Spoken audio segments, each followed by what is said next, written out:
Alors voilà, ça y est, Thomas Fatoum, bienvenue. Enfin, nous vous retrouvons. Thomas Fatoum, très rapidement, la règle du jeu de cette séquence qui est prévue pour durer une petite trentaine de minutes. Thomas Fatoum, donc très simplement, je vais vous laisser la parole pour un petit propos dans lequel je vais vous demander très rapidement de faire le tour d'horizon un petit peu de l'actualité conventionnelle qui intéresse directement les infirmiers et infirmières libéraux. Je vous rappelle que quelques 900 infirmiers et infirmières libérales et libéraux sont connectés et suivent vos propos en direct. Et puis ensuite, nous prendrons leurs questions qui déjà sont très très nombreuses et qui ont trait à l'actualité conventionnelle. Thomas Fatoum, c'est à vous pour quelques minutes, un petit point sur l'actualité conventionnelle. Merci, c'est à vous. Merci beaucoup. Bonjour à toutes et à tous. J'espère que vous m'entendez bien. Et Parfaitement.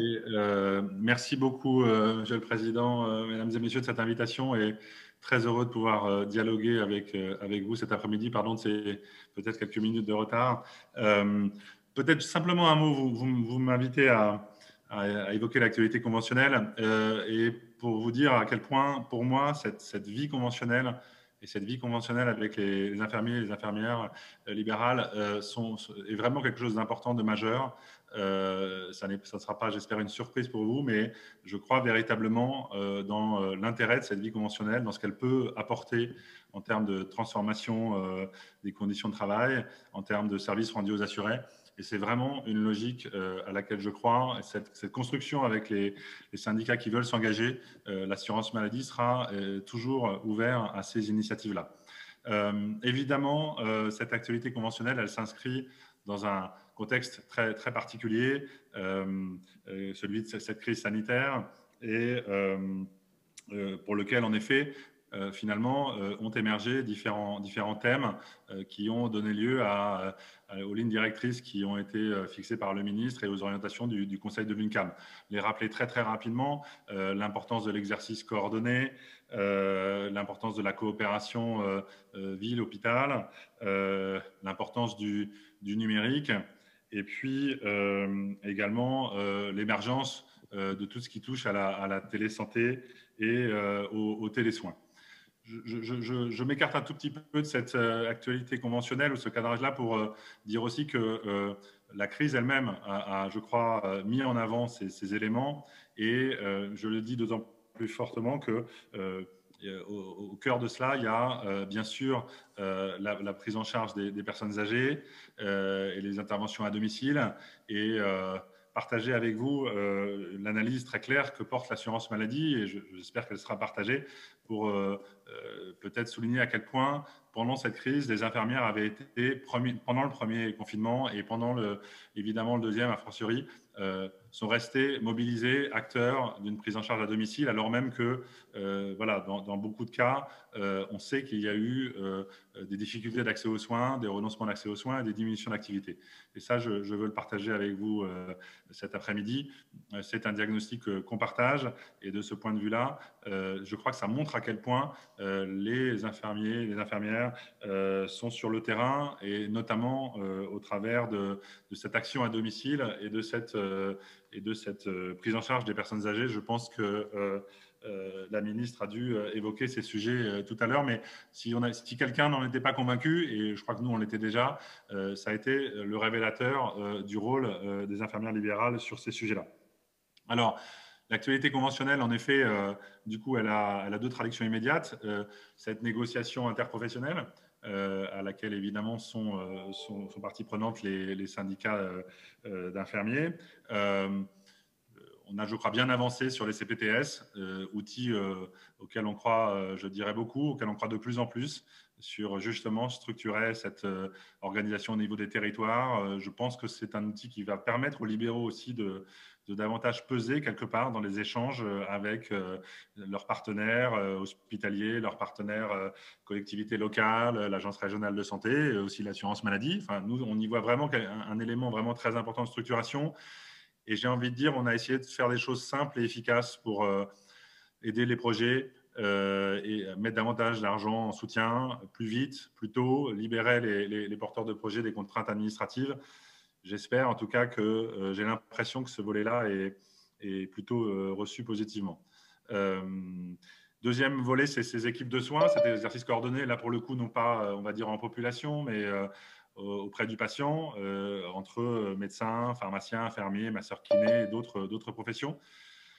Pour le moment, on n'a pas débouché, on n'a pas abouti, on a encore des travaux à mener. Le sujet est plus difficile, il n'est pas forcément plus difficile financièrement, objectivement, il est difficile pour essayer de trouver les bonnes formules entre une logique d'équipe qui appelle un peu de structuration et puis en même temps la liberté qu'on veut laisser à des professionnels qui sont des professionnels de santé libéraux, et on veut essayer éviter de les mettre dans des cases, dans des associations, dans des CISA, dans des logiques qui ne matchent pas bien, si vous me permettez l'expression, avec des équipes de soins primaires ou d'autres formes de coordination. Donc, voilà, on a eu pas mal de discussions. Moi, je souhaite vraiment qu'on aboutisse. Je ferai des propositions aux partenaires conventionnels interprofessionnels d'ici la fin de la semaine pour reprendre les discussions sur ces volets d'équipe de soins et leur proposer de se revoir la semaine prochaine parce que je pense qu'il faut essayer d'aboutir et que c'est possible. Donc, sur ce volet d'exercice coordonné. Et puis, il y a le deuxième sujet qui concerne plus spécifiquement la négociation avec les infirmiers autour principalement de la télésanté. Alors, évidemment, je mesure que c'est un champ un peu circonscrit, un peu restreint. On l'a partagé là aussi avec les partenaires conventionnels. C'est vrai que j'ai aussi ces retours d'autres professions avec qui nous avons engagé ces discussions, puisqu'elles sont transversales.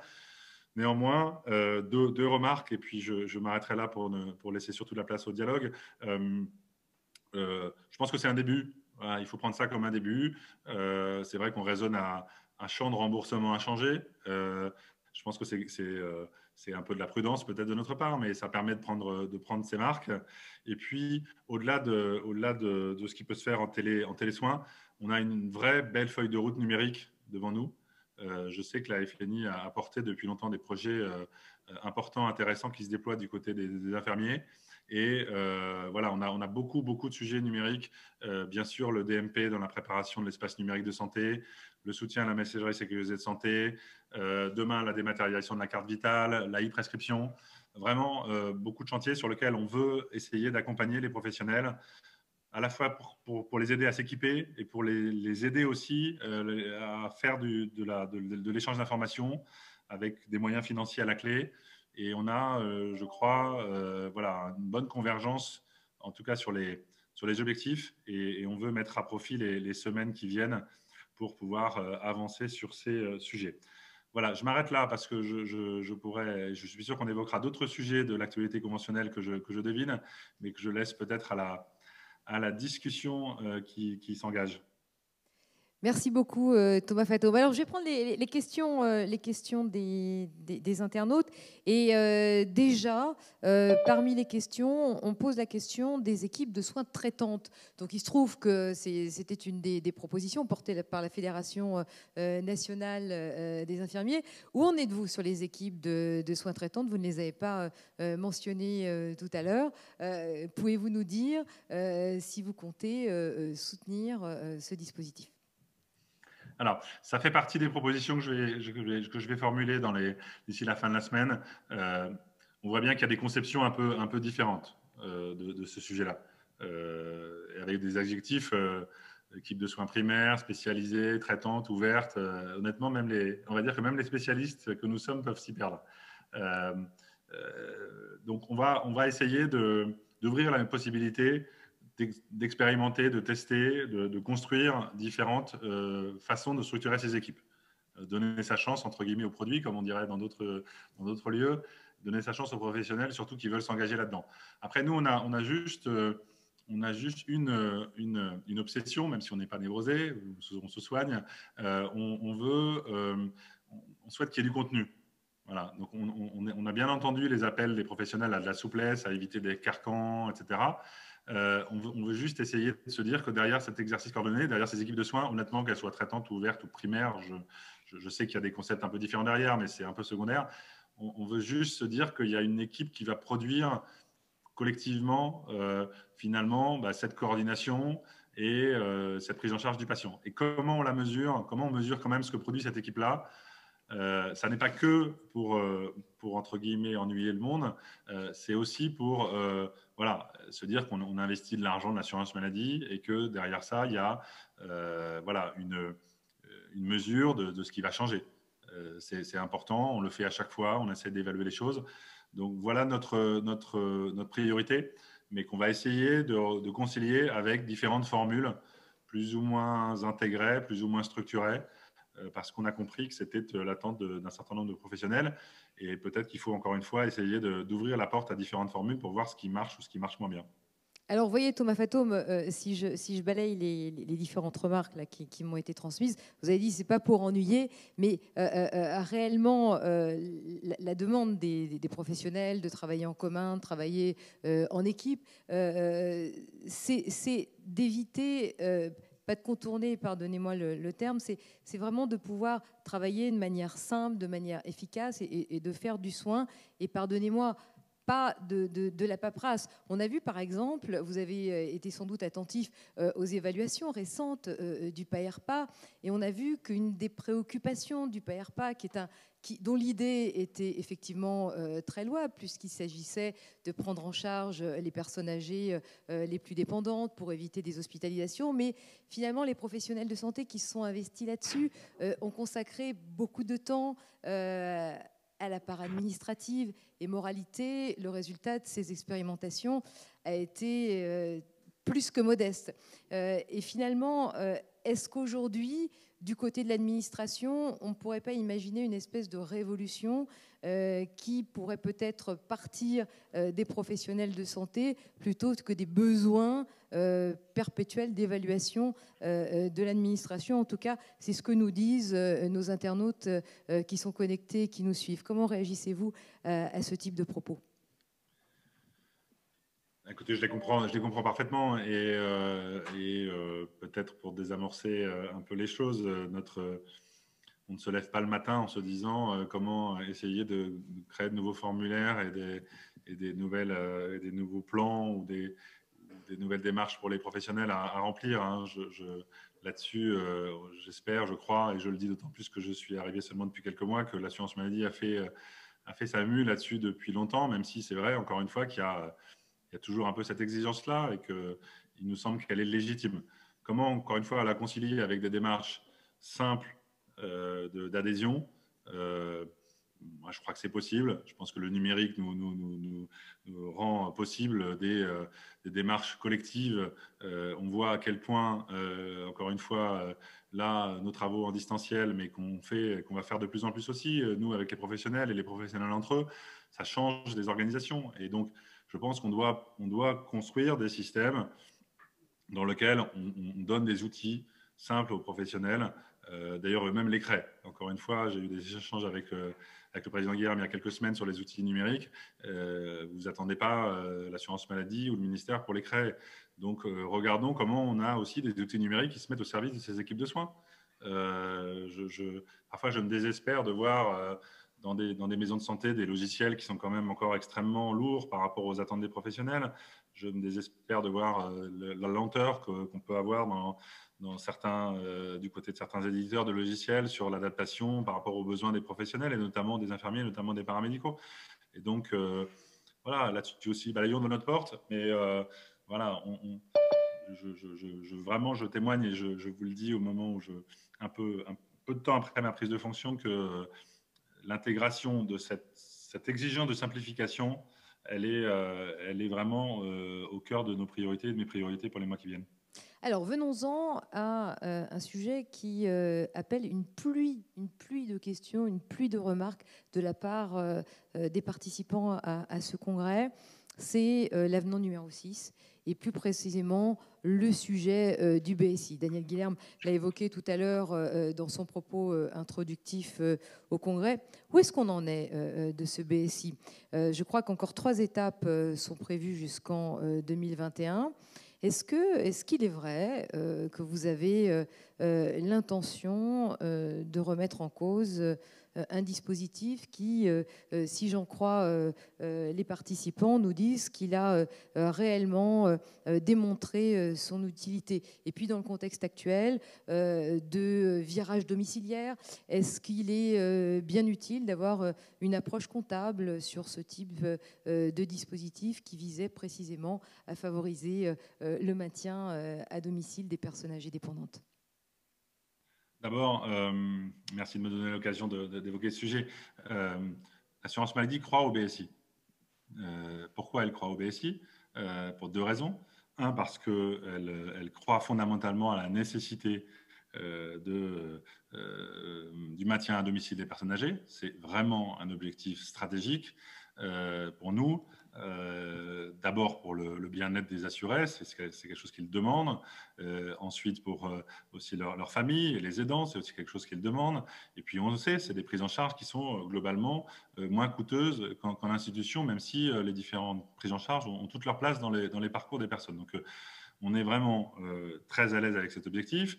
Et on est à l'aise avec le BSI puisqu'on l'a construit avec un certain nombre de partenaires conventionnels qui se sont engagés dans cette démarche, qui est en plus une démarche assez structurelle de cotation, de facturation, qui est différente de ce qui se pratique habituellement et qui est quelque part plus intelligente. Donc on y croit là-dessus. Et on veut continuer à travailler sur le BSI et sur les prochaines étapes. Après, la réalité de ce qu'on a constaté, de ce qu'on a essayé de partager en transparence avec les partenaires conventionnels, c'est que l'utilisation du BSI, telle qu'on l'a mesurée en 2020, elle n'était pas complètement en ligne avec les prévisions, les anticipations qu'on avait construites. Et qu'il y avait quand même des écarts significatifs sur notamment la cotation des forfaits et sur du coup la part du BSI, et qu'on était bien au-delà des évaluations initiales. À partir de là, on a deux possibilités. On fait comme si de rien n'était et on continue. Honnêtement, je pense que ça n'est pas raisonnable de faire comme si les choses s'étaient déroulées comme prévu. On a une autre possibilité que j'exclus, c'est de dire finalement le BSI, ce n'est pas une bonne idée, on le met à la poubelle et on fait autre chose. Ça n'est pas du tout ma proposition, ça n'est pas ma position. Ce que nous avons simplement dit, c'est que nous voulions continuer à travailler avec les partenaires conventionnels et notamment la FNI, mais avec les autres syndicats, sur pourquoi il y avait ces écarts. On a commencé à faire des enquêtes de terrain, on a commencé à les partager, pourquoi on avait ces évolutions, et à partir de là, essayer d'envisager les suites à donner pour les prochaines étapes. Je me permets d'ailleurs de préciser au passage, si jamais je n'avais pas eu le temps de le faire, que dans l'annonce 6, il n'y a pas que le BSI, et qu'il y a aussi des mesures qui vont entrer en vigueur dès le 1er janvier 2021, et ça, elles vont rentrer pleinement en vigueur autour notamment des soins post-op, des soins post-opératoires à domicile. Donc, ça confirme l'investissement de l'assurance maladie pour accompagner les professionnels dans cette prise en charge à domicile. Mais voilà, pour revenir au BSI, on a devant nous des étapes importantes, avec des populations importantes à prendre en charge. Et bien, il faut qu'on arrive à travailler avec les professionnels sur un BSI qui soit soutenable dans la durée, et dont on puisse se dire collectivement qu'on fait le pari de le continuer, et de le continuer, je veux dire, avec des populations plus importantes dans sa prise en charge. Mais pour ça, il faut qu'on en reparle avec les partenaires conventionnels pour voir les conditions dans lesquelles on peut évoluer, puisqu'elles ne sont pas du tout les mêmes que celles qui avaient prévalu à l'accord lié à l'avenant numéro 6. Donc voilà résumé un peu, vu de l'assurance maladie, où on en est. Alors, c'est des suites qui seront, pardonnez-moi d'y revenir, mais vu le nombre de questions que j'ai enregistrées sur ce sujet, et il y en a encore qui tombent à l'instant même où je vous parle, quand vous dites les suites, on est entre nous, je vais vous demander d'aller un tout petit peu plus loin si vous voulez bien. Les suites, ça veut dire quoi? Ça veut dire on met un tout petit peu la pédale sur le frein, on met beaucoup la pédale sur le frein, on reconfigure. Vous avez quoi à l'esprit? Parce que quand vous dites ça, vous avez quelque chose à l'esprit, forcément. Et les infirmiers qui nous suivent et qui posent toutes ces questions, eux, ils ont à l'esprit les investissements, les milliards qui viennent d'être mis sur la table pour l'hôpital. Oui, oui, je mesure bien. Écoutez, d'abord, les professionnels vont pouvoir continuer à utiliser le BSI pour la population qui est éligible aujourd'hui, c'est-à-dire les plus de 90 ans. Voilà. Et après, nous voulons travailler avec les syndicats, et notamment les syndicats signataires de la Convention, voilà, l'avenir de ce bilan et voir comment on peut déclencher les prochaines étapes, mais dans des conditions qui nous rassurent sur la soutenabilité. Je l'ai dit, je ne crois pas en unilatéral, ce n'est pas l'assurance maladie qui va décider tout seul, parce qu'en fait, en plus, c'est un bilan, c'est un outil qu'elle n'a pas créé toute seule. Elle l'a créé avec les professionnels parce qu'elle y croit et parce que je crois que les professionnels qui ont participé y croient. Et je crois qu'ils ont raison. Encore une fois, c'est quand même beaucoup plus intelligent d'avoir un bilan de soins infirmiers qu'une succession d'actes. Et donc, encore une fois, l'outil, on est à l'aise avec cet outil. Mais si vous avez globalement en France entière un recours au forfait de niveau élevé très nettement supérieur à ce qui est anticipé et avec des pourcentages qui, dans certaines régions, sont là massivement plus élevés que les anticipations, on ne peut pas faire, encore une fois, comme si de rien n'était. Donc moi, je ne préempte pas la suite, je dis juste que le film ne peut pas se dérouler exactement de la même façon que ce qui était envisagé. Mais un, on veut continuer le BSI. Deux, le BSI pour les plus de 90 ans va continuer. Et trois, trouvons ensemble les voies et moyens de l'inscrire pour les prochaines années dans un chemin qui soit complètement soutenable pour l'assurance maladie. Si on ne le fait pas, si on fait semblant, dans 3 mois, dans 6 mois, dans 9 mois, dans 1 an, dans 2 ans, on sera obligé de réagir et de prendre des mesures unilatérales et qui ne seront vraiment pas une bonne idée. Moi, je ne veux pas qu'on fonctionne comme ça. Je préfère qu'on anticipe, entre guillemets, et qu'on construise des adaptations qui permettent d'avoir un chemin qui soit partagé sur l'utilisation de cet outil. Merci de cette réponse qui est claire. Merci beaucoup. Alors, plusieurs questions en série, je vais vous les énoncer. Alors, tout d'abord, des questions qui relèvent du tarifaire. Plusieurs internautes nous disent, attendez, les IDEL, elles vont travailler pendant les vacances de Noël. On sait très bien, il ne s'agit pas d'opposer personne à personne, mais on sait très bien que les cabinets médicaux seront fermés pour la plupart pendant les fêtes, mais nous, on va être sur le terrain. Et nous, pendant qu'on fait ça, on n'a pas de majoration de garde, on n'a pas de reconnaissance pour ça. Il y a une part de rémunération des médecins qui est liée à de l'activité extra, qui est liée à de l'activité pour les urgences, et nous. Voilà, c'est une réponse. Certains nous disent, mais attendez, il y a une réaction par rapport qui vient de tomber là, que j'ai vue par rapport à votre dernière réponse. On a un peu le sentiment quand même de ne pas être reconnu à notre juste valeur. Une dernière remarque par rapport toujours au tarifaire.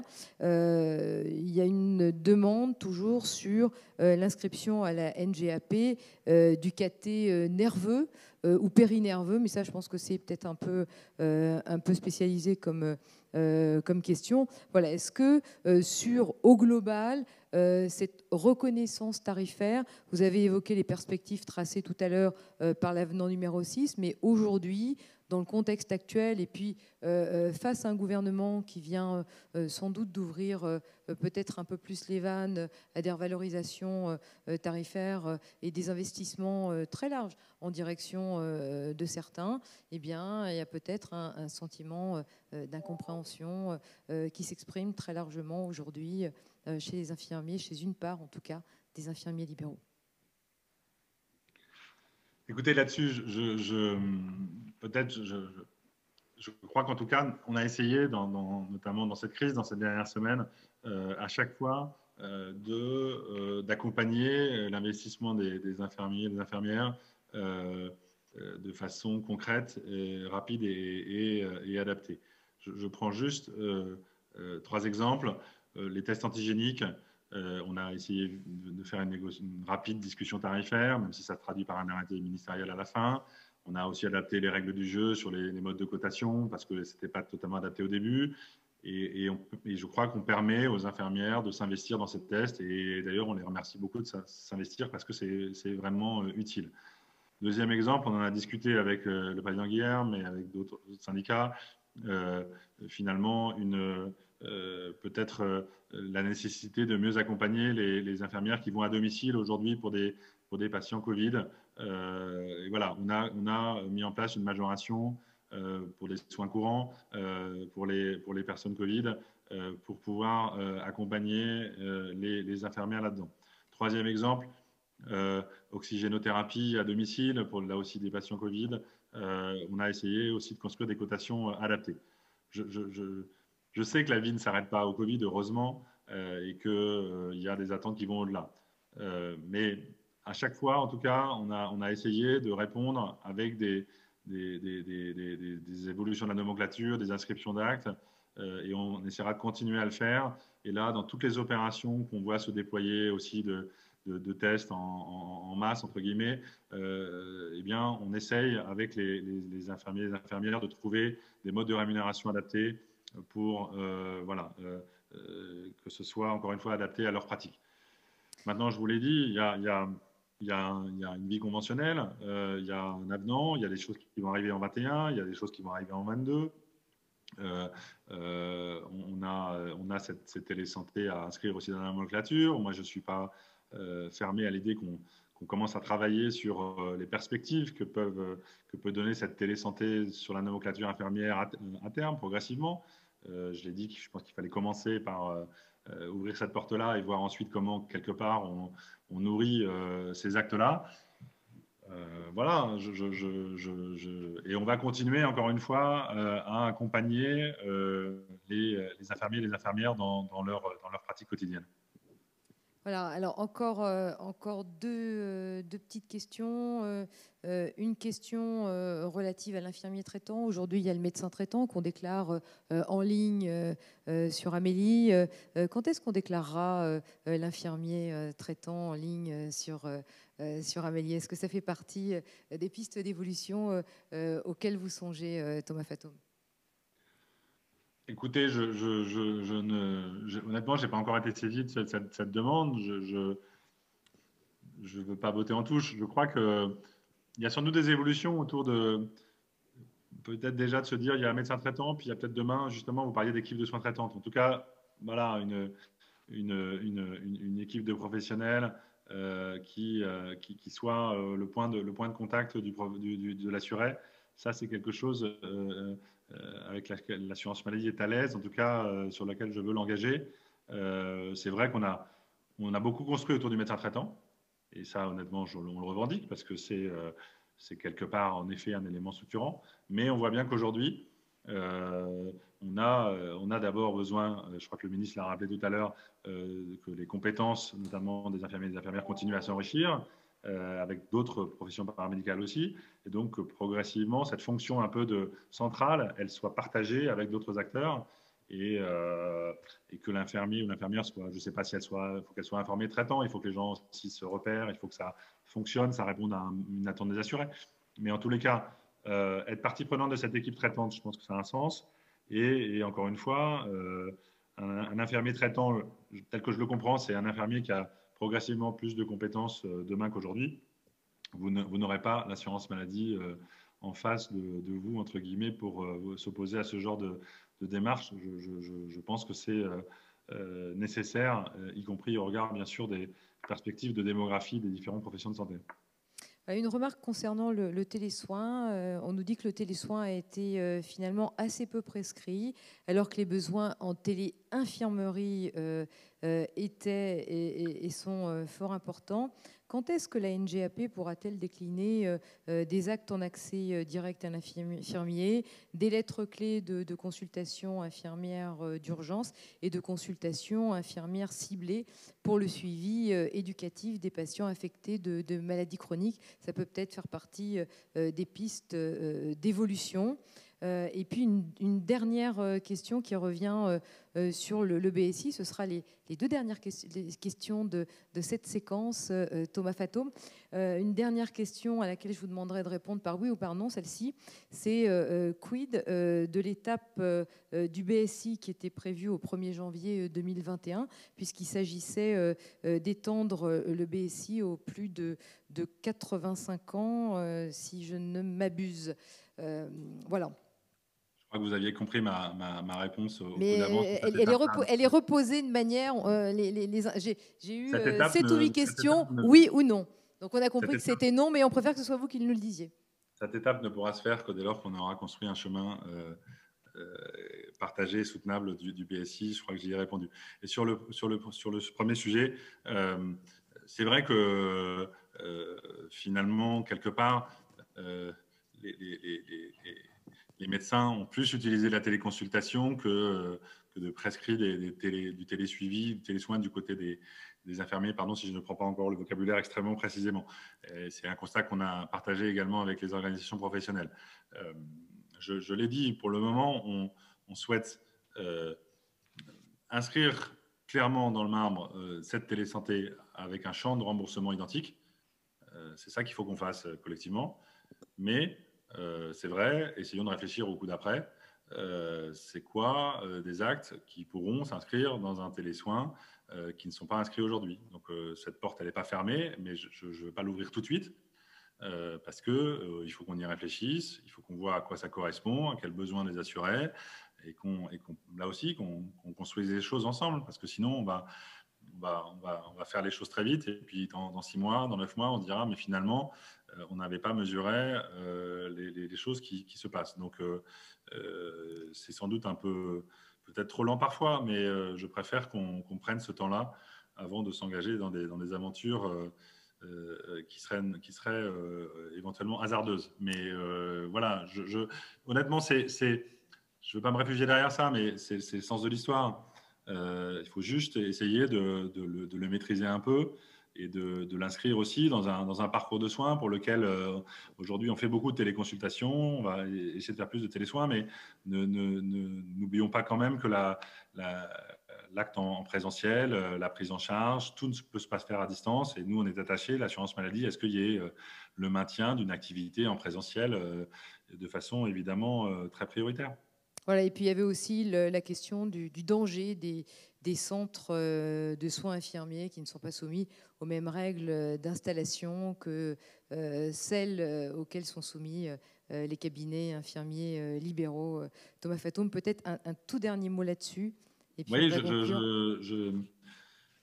il me semble que dans la loi de financement de la sécurité sociale, dans le projet de loi de financement de la sécurité sociale qui termine son parcours parlementaire, si l'amendement qui avait été voté a survécu, j'ai un petit doute, mais je suis sûr que le président Guillaume le sait, avait été introduit l'idée d'inscrire ces centres dans une régulation également géographique.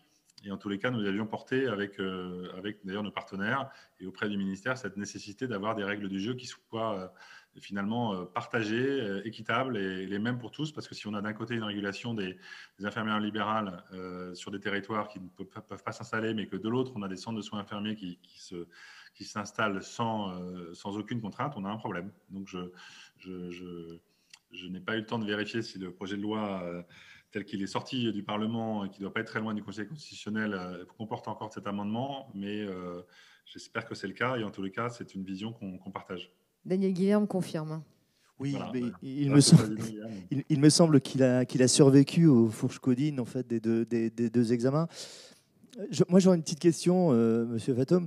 En début de négociation à CICPTS, vous aviez semblé être assez directif, et vous l'avez dit comme ça d'ailleurs, sur cette notion de triptyque socle incluse dans les équipes de soins primaires. Et on a senti en fait vos équipes, en tout cas au décours des séances de travail qu'on a eues derrière, se ramollir un peu sur le sujet. Et je voulais savoir où vous en étiez, vous. Je vais leur dire que si jamais ils se ramollissent, ça ne va pas du tout. Plus sérieusement, non, je crois que ce triptyque a été mal compris. Il a été compris comme un triptyque d'exclusion. Moi, c'est un socle sur lequel je pense qu'il faut construire. Voilà. Maintenant, si ce triptyque est à ce point compris comme étant quelque chose qui exclut des gens. Il faut bouger. Mais c'est vrai que je pense que faire une équipe de soins primaires sans les infirmiers, sans les médecins et sans les pharmaciens, c'est compliqué. Donc maintenant, rendez-vous la semaine prochaine là-dessus. On va faire de nouvelles propositions qui tiendront compte des réactions, ça en fait partie, pour essayer d'avoir un mécanisme qui soit le plus inclusif possible pour les professionnels qui veulent s'engager. Alors, Thomas Fatoum, vous avez répondu successivement aux questions de Sébastien, Stéphanie, Philippe, Marie-Odile, Louise, Philippe, à nouveau, Corinne, Olivier, Nathalie, Monique, Delphine, Laetitia, Sarah, un autre Philippe, Véronique, Caroline, Anaïs, Nadine, Cécile, Corinne, Stéphanie, Joël, une autre Corinne, Christine, Marie-Thérèse, une autre Corinne et bien d'autres. Voilà, on les remercie d'avoir posé toutes leurs questions sur le chat et merci à vous, bien sûr, d'y avoir répondu. Mille merci, Thomas Fatoum. Peut-être un dernier mot de conclusion pour refermer cette séquence. Merci beaucoup à vous. Merci à tous ceux qui ont fait poser ces questions évidemment importantes et pertinentes. Et encore une fois, merci du travail que vous faites au quotidien auprès des assurés de l'assurance maladie. C'est évidemment primordial. Et rendez-vous au président Guilherme très rapidement pour les prochaines discussions. Je crois qu'on se voit dès demain. Donc, en tout cas, de façon virtuelle, mais les discussions conventionnelles vont continuer à être riches et animées. Donc, merci à vous et bonne continuation pour ce congrès digital. Merci. Merci beaucoup. Merci.